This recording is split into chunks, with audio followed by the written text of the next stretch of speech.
코스모스 피어있는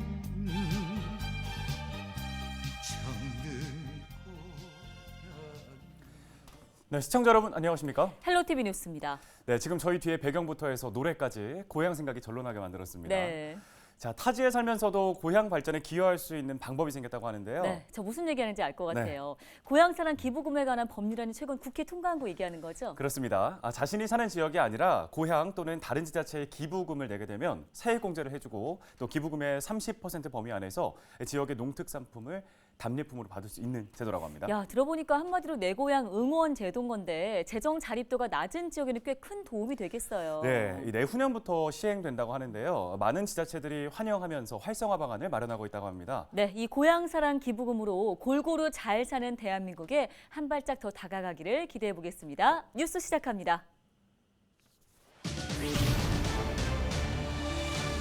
양주 로컬푸드 사기 사건이 언론에 보도된 지 반년이 지났지만 책임지는 공무원은 없고 징계도 없습니다. 감사원이 이 사건에 대한 조사에 들어가 주목됩니다. 경기도 광역버스 6개 노선이 전국 최초로 준공영제를 도입합니다. 양주 덕정역과 서울역 노선은 다음 달부터 하루 40회 이상 운행될 예정입니다.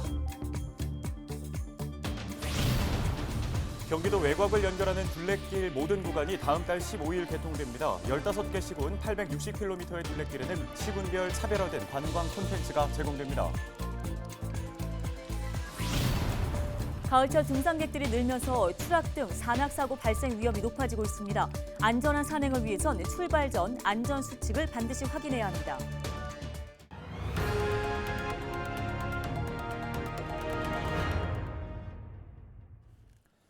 첫 소식입니다. 양주 로컬푸드 사기 사건. 애써 키운 농산물을 로컬푸드 매장에 팔려고 내놓았다가 돈 한 푼 받지 못한 농가가 150곳이나 됩니다. 자, 이들이 입은 피해 금액은 확인된 것만 1억 5천여만 원에 달하는데요. 뿐만 아니라 로컬푸드 매장을 오픈하는 데에는 양주시의 세금 10억여 원도 들어갔는데 이 돈 역시 모두 날린 꼴이 됐습니다. 네, 저희 헬로티비가 이 사건을 처음으로 보도한 게 지난 4월이었습니다. 이후 반년 가까이 지났지만 책임지는 공무원은 없었고 징계 역시 없었습니다. 그런데 감사원이 이 사건을 들여다보기 시작했습니다. 이지훈 기자입니다. 감사원이 지난 13일 감사관 2명을 양주시청으로 보냈습니다. 로컬푸드 사기 사건의 감사 여부를 결정하기 위한 예비 감사였습니다. 감사관들은 로컬푸드 관련 계약서 등을 수거해 간 것으로 알려졌습니다. 네, 3일 동안 났습니다. 그 로컬푸드에 관련된 자료들은 다 가지고 갔었어요. 국민의힘 양주시 당원협의회와 양주시민 470명은 지난 8월 양주 로컬푸드 사기 사건의 진상을 밝혀야 한다며 감사원에 공익감사를 청구한 바 있습니다. 감사 청구인들은 이번 사건이 양주시의 부실한 관리감독 때문에 발생했다며 관련자 징계를 요구했습니다. 철저하게 관리감독하게 돼 있는 사업인데도 불구하고 관리감독도 제대로 안 돼 있고 거기에 대한 책임도 안 지고 있고. 비슷한 문제 지적은 양주시의회에서도 있었습니다. 보조사업 수행 점검 확인과 보조금 정산 검사 시 지도 감독을 수행하였고 보조사업에 대한 지방계약법 위반이 발견되는 등 양주시는 피해 농가들에게 사과의 입장을 밝혔습니다. 이런 사태가 벌어진 부분에 대해서 굉장히 안타깝게 생각합니다. 우리 공직자들도 잘못한 점이 없다라고 말하기는 어렵습니다. 하지만 양주시는 농가 피해 보상에 대해선 책임이 없다는 입장을 밝히고 있습니다. 농가와 매장 간에 있었던 사인 간의 거래였기 때문에 관여할 수 없다는 겁니다. 이런 가운데 경찰은 로컬푸드 관계 공무원을 피의자 신분으로 불러 직무유기가 있었는지 등을 조사했습니다. 수사 결과는 아직 나오지 않은 상태입니다. 로컬푸드 매장의 실질 운영자로 알려진 김모 씨는 지난 5월 구속돼 현재 재판을 받고 있습니다. 헬로티비 뉴스 이지훈입니다. 경기도의 코로나19 신규 확진자가 526명 발생하면서 전날보다 62명 줄었습니다. 시군별로는 안산시가 46명으로 가장 많고 의정부 20명, 양주 17명, 동두천 14명, 포천 6명으로 나타났습니다. 경기도 내 의료기관의 치료병상 가동률은 66.8%로 전날보다 1.3%포인트 올라갔으며 중증 환자 병상은 102개가 남아 있습니다. 생활치료센터 11곳의 가동률은 49.7%로 전날보다 0.5%포인트 올랐습니다. 경기도 광역버스 6개 노선이 전국 최초로 준공영제를 도입합니다. 먼저 22일부터 김포에서 신촌을 운행하는 노선이 하루 90회 운영됩니다. 또 다음 달 중 양주 덕정역과 서울역 간 노선이 40회 운영될 예정이며 12월 이후에는 용인과 이천 노선이 운행됩니다.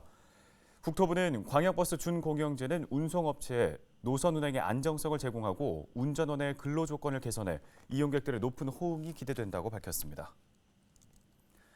경기도 외곽을 연결하는 둘레길 모든 구간이 다음 달 15일에 개통됩니다. 경기도 둘레길은 15개 시군을 연결하는 860km 규모로 구간별 각 시군에 특성화된 관광 콘텐츠가 제공됩니다. 도는 둘레길 개통을 맞아 캐릭터 이름 공모와 SNS에 인증사진 올리기 등 다양한 이벤트를 개최할 예정입니다. 또 전체 노선과 코스별 정보, 주변 관광 자원을 안내하는 전용 홈페이지도 준비하고 있습니다. 코로나19 장기화로 예술인들의 활동에 어려움이 심각한 요즘이죠. 이제 막 사회로 나온 청년 예술인들의 경우에는 더 심할 텐데요. 네, 경기도의회에서 이 문제 해결을 위해 누구보다 애쓰고 계신 분이 있습니다. 김동철 경기도의회 의원 연결해 이야기 들어보겠습니다. 의원님 안녕하십니까? 네, 안녕하세요. 경기도의회 문화체육관광위원회 김동철 도의원입니다. 반갑습니다. 예, 평소 청년 예술인들을 위한 활동을 계속해오고 계신데요. 먼저 이 청년 예술인들의 어려움이 어떤 상황인가요? 네, 지금 뭐 모든 분야도 마찬가지지만 제가 또 문화체육관광이 있다 보니까 청년 예술인들을 좀 이렇게 같이 만나고 접촉할 기회가 좀 있었어요. 그 청년 예술인들이 더구나 코로나19 때문에 또 어려움을 겪고 있는데 이러한 상황에서 그들의 활동도 적고 또 보상도 적고 그러다 보니까 굉장히 또 생활고도 겪고 있는 것 같아요. 그 도내 한 30세 이하 청년 예술인들 620명을 대상으로 조사해 본 결과를 보면요. 예술 창작 활동을 통해서 수입은 연 한 1,000만 원이 좀 안 돼요. 966만 7천 원. 그렇게 보고서가 나왔고요. 그중 500만 원 미만이라고 하는 응답자도 24.4%가 좀 나왔죠. 4명 중 1명꼴로. 그래서 이러한 예술 창작 활동으로 월 평균 어떻게 보면 50만 원도 벌지 못하는 그런 것으로 조사가 됐어요. 그들의 어려움을 같이 또 피부로 닿으면서 이들의 부족한 부분, 이들의 사각지대를 좀 채워줄 수 있는 조금이라도 보탬이 될 수 있는 부분이 있을까 좀 생각을 해서 나름대로 그 어려움을 좀 파악하고 있습니다. 네, 안타깝습니다. 현장에서 만난 청년 예술인들 중에 의원님 마음에 좀 남는 어떤 사례가 있지 않을까 싶은데요. 네, 저희가 지역마다 또 상담소가 있어요. 그 상담소에 의정부에 그 예술 음악을 하는 청년 예술인이 한번 좀 찾아온 적이 있어요. 자기 어떠한 재능을 좀 발휘하고 싶은데 발휘할 장소나 어떤 기회가 코로나 때문에도 더 없고 그 전에도 기성 정치인들에 비해서 죄송하다. 기성 정치인, 기성 예술인들에 비해서는 너무 폭이 좁다. 그런 말을 하면서 정말 울먹울먹하면서 얘기하는 그런 부분을 봤어요. 금전적인 문제보다는 청년 예술인들이 자신의 역량을 좀 발휘할 수 있는 자리라도 있었으면 좋겠다. 그런 말을 할 때 굉장히 또 가슴이 아팠고요.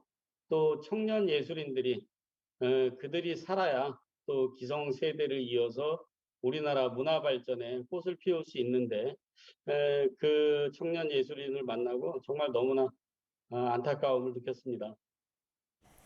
예, 우리의 현장을 바꾸는 일, 또 이 부분이 어떻게 보면 의정 활동의 의미가 아닐까 싶은데요. 자, 그래서 이번에 대표 발의하신 조례안에 더 관심이 모아집니다. 청년 예술인들에게 어떤 도움이 될 수 있을 것으로 기대하시는지요? 네, 청년 예술인이라고 하면 만 19세에서 만 34세까지를 일컫거든요. 그들이 처음에 어떤 예술 활동을 공연 활동을 이렇게 할 수 있는 기회가 너무 좁다 보니까 그들이 좀 활동하는데 도움을 줄 수 있지 않을까 해서 예술 지원 조례를 좀 만들었고요. 청년들이 청년 예술의 생태계를 좀 나름대로 정착시키는 데 도움이 되고자 그러한 조례를 만들었습니다.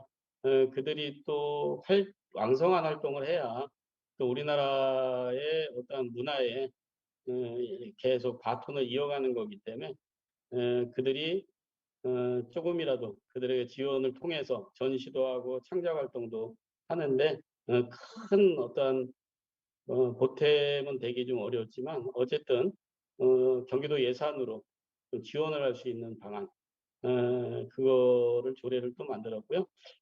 도지사의 하나의 책무다라고 못을 좀 박아서 청년들이 조금 첫 발을 내딛는데 도움이 될 수 있게끔 그런 조례를 좀 만들어서 올해 9월 14일 날 본회의를 통과했습니다.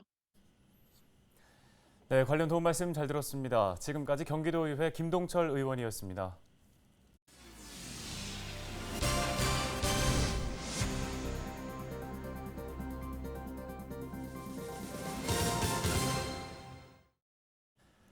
요즘 하늘 보면 정말 청명한 가을 하늘이라는 말이 참 실감나는데요.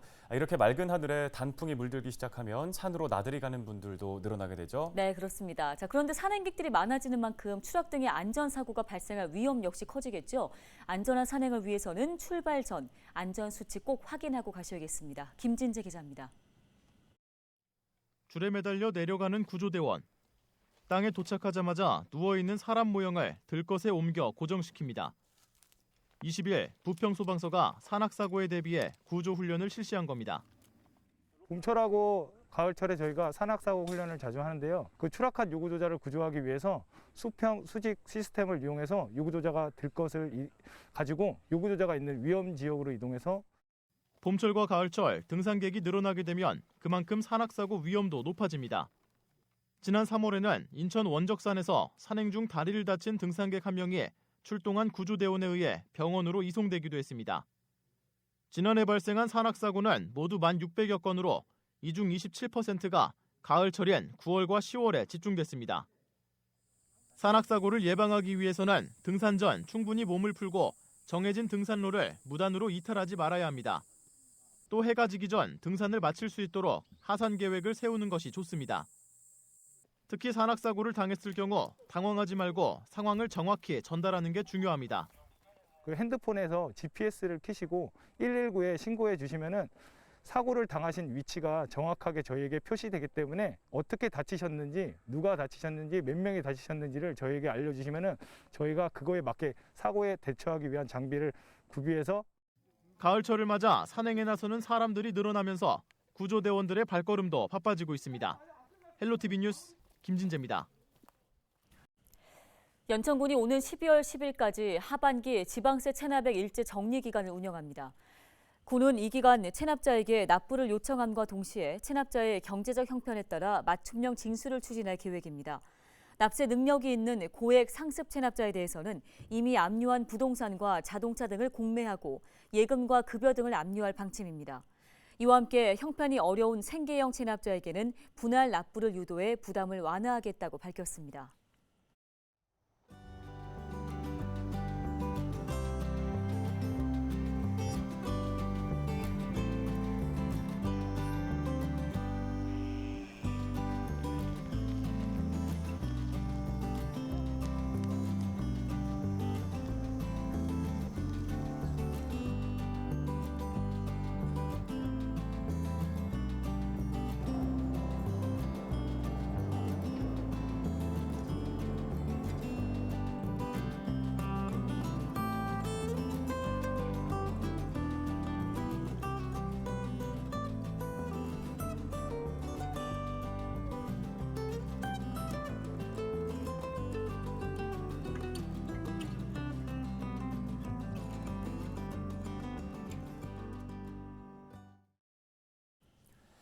네, 오늘 헬로티비 뉴스가 준비한 소식은 여기까지입니다. 네, 시청해주신 여러분 고맙습니다.